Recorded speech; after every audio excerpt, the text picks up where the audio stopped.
Dobar dan, dragi prijatelji, ljubitelji književnosti i pisane reči. Današnji segment 3 minuta za književnost posvetit ćemo jednoj od najznačajnijih ženskih autorki u svetu književnosti.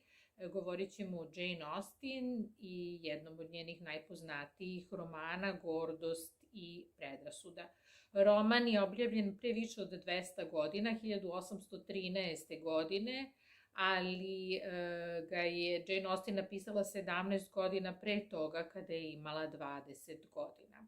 Prvo što nam padne na pamet kada počnemo da čitamo ovaj roman jeste da on teče, radnja se lako prati, posebno ukoliko ste u raspoloženju za romantične priče. Naime, u porodici Jane Austen običaj je bio da se čita i to se osjeća i u pisanju ovog romana. Jezik jednostavno teče i u originalu i u prevodu, lako se prati i ova činjenica da je ona čitala svojoj porodici ono što je napisala, osjeća se i u načinu na koji je roman napisan. Otac koji je bio sveštenik ohrabrivao je i nju i njenu sestru da se bave pisanjem i crtanjem. Ukoliko bismo želeli nešto da izvadimo iz konteksta u ovom romanu, onda bi to mogla da bude ljubavna priča, i to dobra ljubavna priča koja se završava srećnim krajem. Svi uvek žele srećan kraj, bar u nekom obliku, i zaista ih nema mnogo u svetskoj književnosti. Dakle, takođe značaj Jane Austen u istoriji književnosti je u tome što prekida tradiciju epistolarnog romana, dakle romana koji je pisan u obliku pisama, gde glavni likovi jedni drugima šalju pisma i počinje da crta, da piše na jedan realističniji način i da prikazuje likove i njihovu psihološku karakterizaciju kroz jedan indirektni stil, mislim da se tako zove. Dakle, ona prekida tradiciju Clarice Samuela Richardsona ili Opasnih veza, sve su to romani koji su pisani u obliku pisama. Takođe, njen roman je pun neke blage ironije i prikrivenih značenja, i da biste pronikli u ono što ona zaista hoće da kaže ili na šta želi da ukaže, morate biti sposobni da čitate između redova. Dakle, da bismo razumeli ovu priču, moramo da se vratimo u vreme i da pogledamo kakav zakon vlada u ovom društvu.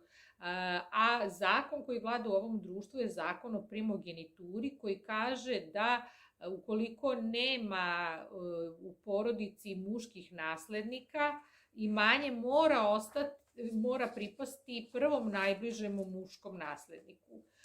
Na početku romana upoznajemo se sa gospodinom i gospođom Bennet, dakle porodicom koja je okosnica ovog romana, i oni imaju 5 ćerki. Najlepšu i najstariju Jane, zatim sledi Elizabeta koja je pametna i vrcava i 3 mlađe ćerke, Mary, Kitty i Lidija.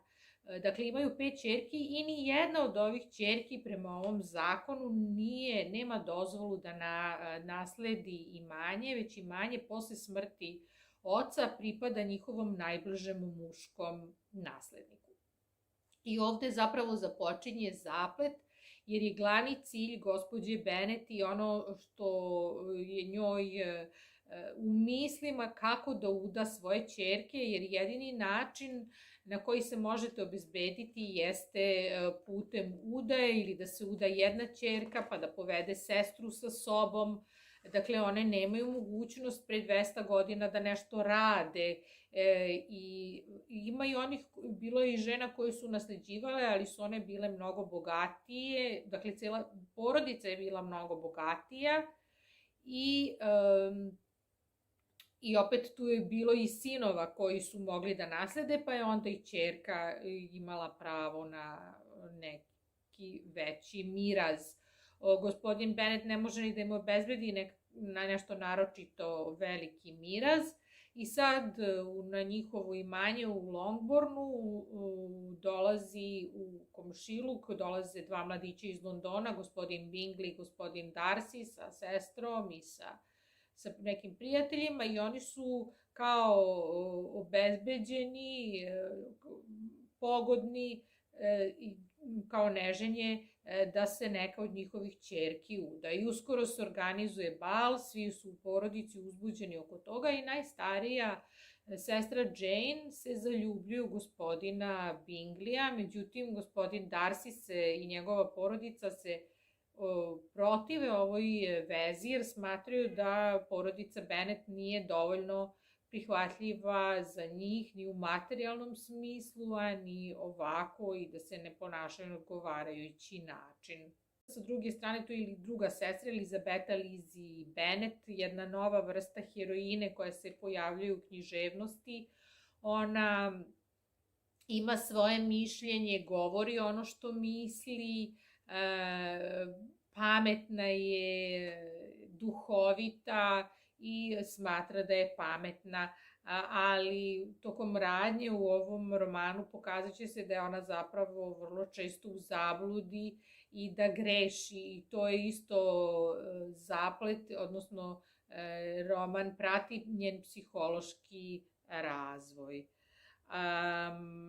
Dakle, gospodin Darcy na tom balu kaže da ona nije dovoljno lepa da bi njega dovelo iskušenje i tako ova dva lika počinju da otvoreno jedan drugom pokazuju na neki način da nisu baš naklonjeni jedno drugome. Posle niza peripetija i razumevanja i njihovog psihološkog razvoja, ova dva lika shvataju da greše i uspevaju kroz prevazilaženje predrasuda i sopstvene gordosti jednog i drugog lika da pronađu na neki način srećan kraj u ovom romanu. Dakle, ipak od početka postoji taj pritisak udaje, zato što je razumljivo, jer gospođa Bennet mora da obezbedi svojih 5 ćerki na neki način u ovom društvu u kome oni žive. I ovo je činjenica na koju Jane Austen ukazuje. Pa tako kaže na početku glave 7. Imovina gospodina Benneta sastojala se gotovo potpuno od imanja koje je donosilo 2000 funti godišnje, a koje je na nesreću njegovih kćeri trebalo da pripadne nekom dalekom rođaku jer nije bilo muških naslednika, a imovina njegove žene, iako velika, nije bila dovoljna da kćerima nadoknadi taj gubitak. Njen otac bio je advokat u Meritonu i ostavio je 4000 funti. Imala je sestru udatu za gospodina Philipsa, bivšeg pisara njihovog oca, koji je nasledio njegove poslove i brata koji je živeo u Londonu i bio ugledan trgovac. Dakle, pojavljuje se još jedan sloj, to su trgovcima, da se oni na društvenoj lestvici još uvijek ne smatraju nekim visokim pripadnicima društva. I čak i sam njihov rođak, gospodin Collins, koji će naslediti to njihovo imanje i koji sveštenik i već ima svoj posao i svoje imanje, negde shvata, iako je on smešan lik koji se svima u romanu dodvorava i tako je malo specifičan, čak i on shvata da je ovo negde nepravedno i želi da nadoknadi ćerkama činjenicu da će naslediti njihovo imanje time što će se oženiti jednom od njih. On prosi Elizabetu, ali ona ga odbija jer smatra da ne može da mu bude dobra žena i da taj brak ne bi bio srećan. I on se ubrzo ženi njenom prijateljicom Charlottom Lucas, ali one i dalje ostaju u odnosima. Charlotta je razumna, ona shvata da to njoj predstavlja jedno obezbeđenje u životu. I evo opet kaže gospodin Bennet da mu se javljao njihov rođak i evo šta kaže. Otprilike pre mesec dana primio sam ovo pismo, a pre 2 nedelje odgovorio na njega jer sam mislio da je stvar prilično škakljiva i da zahteva brz odgovor.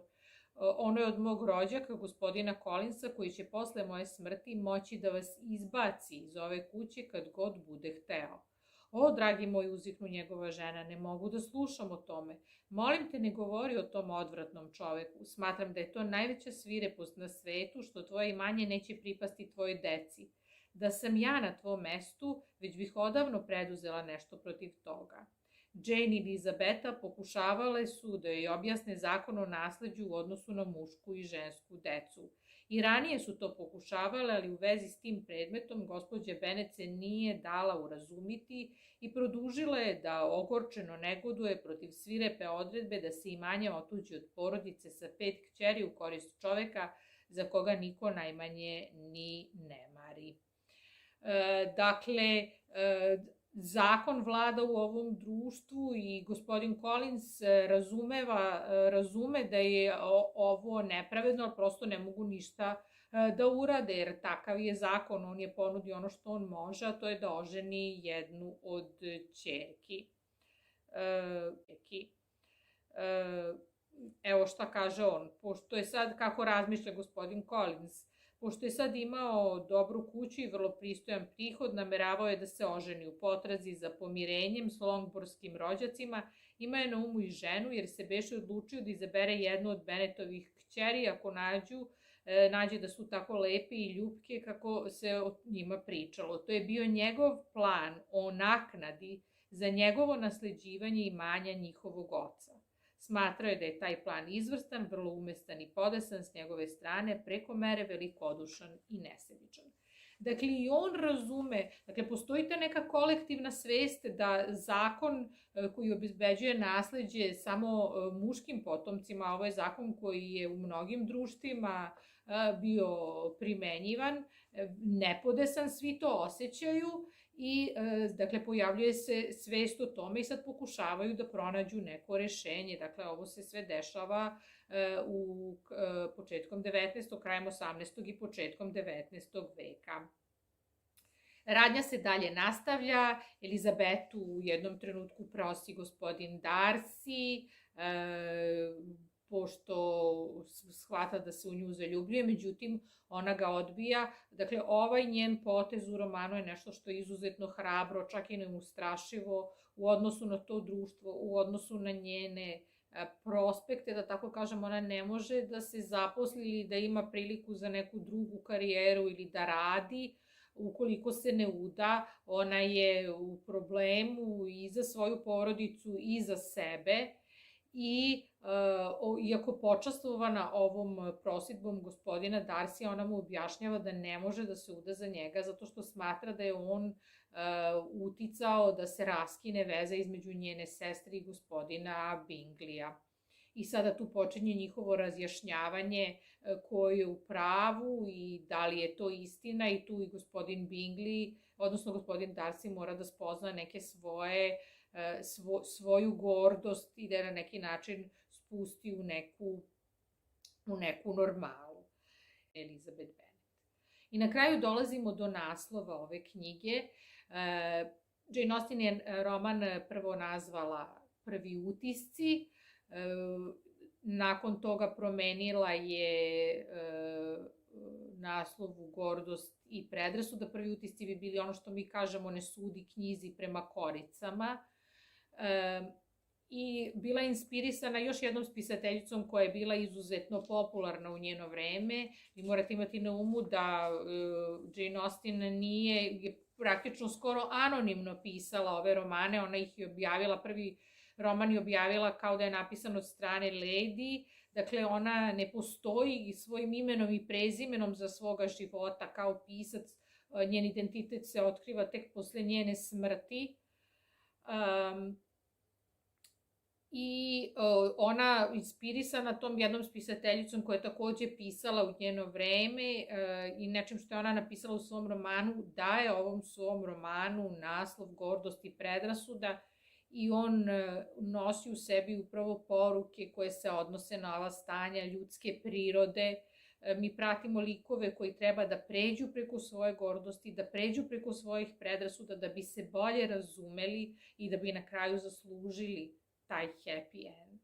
Gordost i predrasuda, isto kao i rat i mir, zločin i kazna, jedna od suštinskih odlika ljudske prirode o kojoj piše Jane Austen. Gordost i predrasuda u nama samima, u našem poimanju sveta i u poimanju sveta prema nama. Svi želimo da budemo u pravu i da budemo ponosni, da znamo kako se stvari rade, ali nas život uči da grešimo i da stalno moramo da učimo nešto novo. Mislim da je to poruka koju nam Jane Austen šalje. Gordost i predrasuda. Nadam se da ste danas imali vremena za književnost. Sve najbolje.